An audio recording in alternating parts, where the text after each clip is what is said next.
Magluluto po tayo ngayon ng boneless, inihaw na bangus. Ito po ang ating mga ingredients. Unahin natin ang ating sibuyas. Paghahalu-haluin lang natin siya sa isang lalagyan. Yan. Hahaluan natin ng kamatis yung ating sibuyas.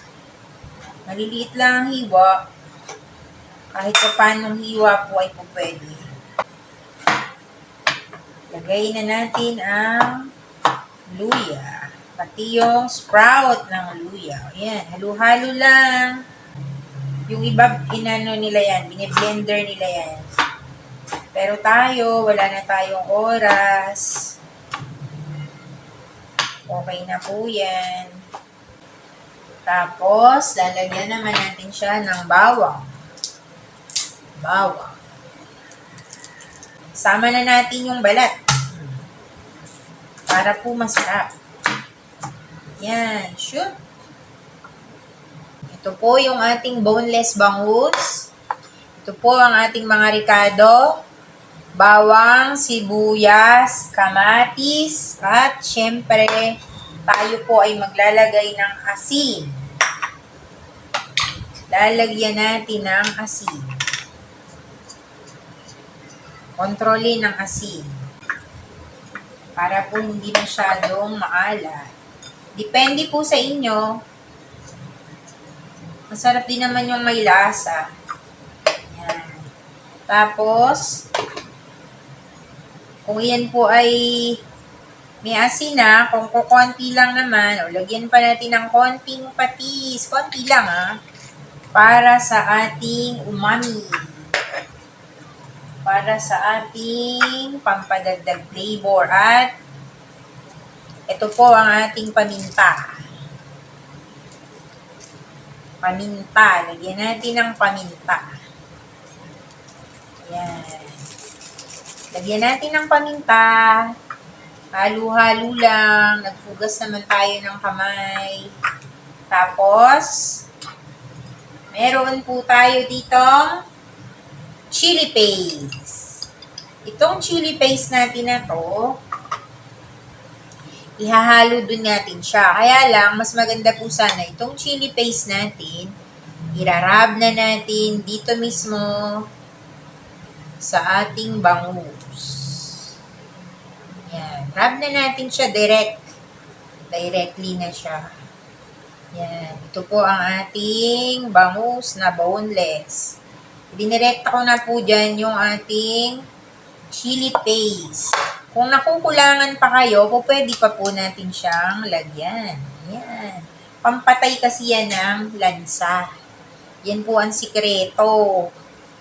Hindi na secret yan. O, diba? Kasi ang bangus, may lansa yan. O, dapat lalagyan po natin siya ng chili paste. Yan. Hindi nyo malalasahan na yan ay malansa kasi ilagyan po natin siya ng chili paste. Yan. Tapos, itong ating mixture, ilalagay na po natin. Ulitin po natin yung mixture natin. Sibuyas, bawang, paminta, at luya, at kamatis. So, yun po ang ating mixture. Ayan. Lalagay lang natin siya sa ating isda. Mas masarap niyan yung inihaw. Wala nang tinik. Para hindi na tayo mamumroblema pang tayo ay matitinik. Ayan. Tapos, i-close na natin. Ayan. Pinapakita ko lang po sa inyo yung itsura ng ating boneless bangus na iihaw. Ayan. Yan po ang ating bangus. Tapos, pwede na natin siyang yan. Pag ganyan na siya. Yan na po ang ating finished product at ready na natin siyang iihawin. Set na po natin ang ating air fryer. Okay. Open na natin siya. Set lang natin siya sa 30 minutes. Tapos, ang kanya namang temperature, tayo ay nasa 180 degrees. Yan. Bago po natin ilagay yung ating bangus, kailangan muna nating painitin ang ating air fryer.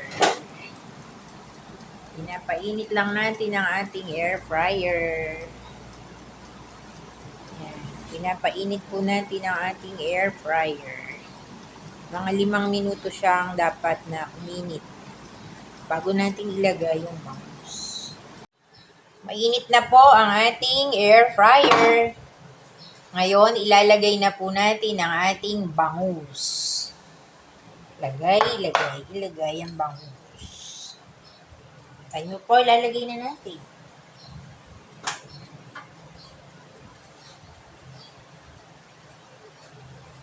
Yan. Nailagay na po natin ang ating bangus. Ilalagay na po natin siya ulit sa oven.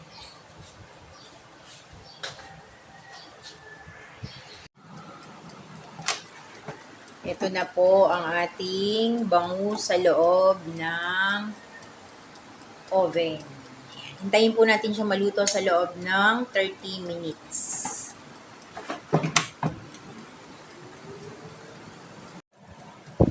Yan po. Nasa loob na po siya ng air fryer. Tingnan po natin. Yan. Hintayin po natin siyang maluto sa loob ng 30 minutes.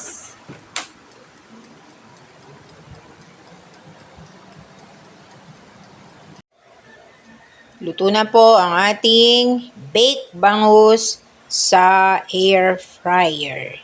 Yan po ang ating baked bangus. Ang ating inihaw na boneless na bangus sa air fryer.